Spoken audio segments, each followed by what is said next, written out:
many in the black community had, that there was racial discrimination ongoing, that black communities were being neglected in terms of education, health care, and jobs, that it was the government's responsibility to do something about that. This type of activity, government activity, responding to black activism was unprecedented in Brazilian history. And it started at the state and local level, but eventually it also occurred at the national level. A parallel process. You had government, national, federal government agencies created whose job it was to speak to the concerns of the black community. The problems persisted, underfunding, understaffing, but still you had something, you had some presence there to raise issues. And so in the case of Brazil, you have a government presence beginning to be responsive to black concerns, but you also have the phenomena of increasing black elected officials at the local, state, and national level. And many of these black elected officials were also critical of racism and racial discrimination and racial inequality in their society. So they began to push for more resources, more funding for government units to do something about these problems that were identified. And the most dramatic example of a success resulting from black activism in Brazil is the widespread adoption of affirmative action policies in higher education in Brazil. In the last 10 years, over 80 colleges, universities, and institutes have adopted affirmative action policies to recruit and enroll Afro-Brazilians, or what officially in Brazil we call pardos and pretos, browns and blacks, who make up about 50% of the population, but less than 10% of the university population. You see what I'm saying? So that was a glaring example of racial inequality. In Brazil, as in many countries in Latin America, the public universities, the state universities, are the better funded universities, the more prestigious universities, the universities with higher status. And so these universities tended to be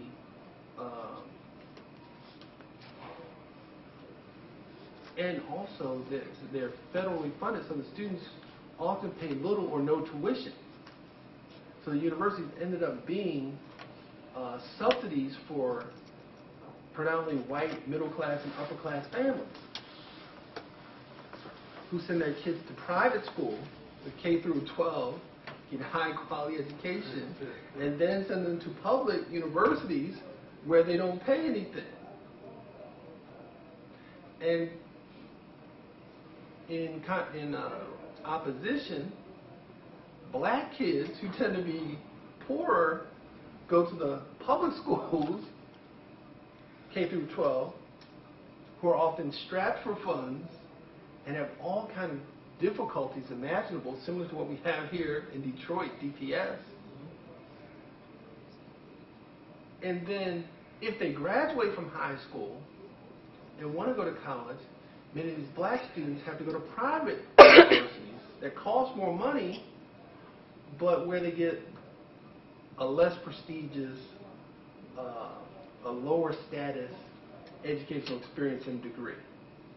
And so affirmative action has been challenging this reality, this racial inequality in higher education. And as you can imagine, this has been a major controversy, and it's still a major controversy in Brazil, with critics of affirmative action in Brazil saying, we're not the United States. We don't need these affirmative action policies. Why are we trying to import in public policies from the United States when our reality is different?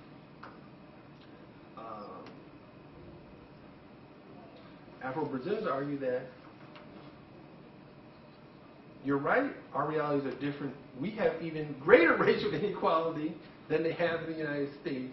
Therefore, we need affirmative action. And not only do we need affirmative action policies, we want racial quotas. We want guarantees. And so many of these universities that are affirmative action policies have racial quotas in which a percentage or a specific number of seats in an incoming class are reserved for Afro-Brazilians. Now, if Afro-Brazilians don't pass the university entrance exam and aren't qualified or aren't accepted, then those seats will go to accepted students. But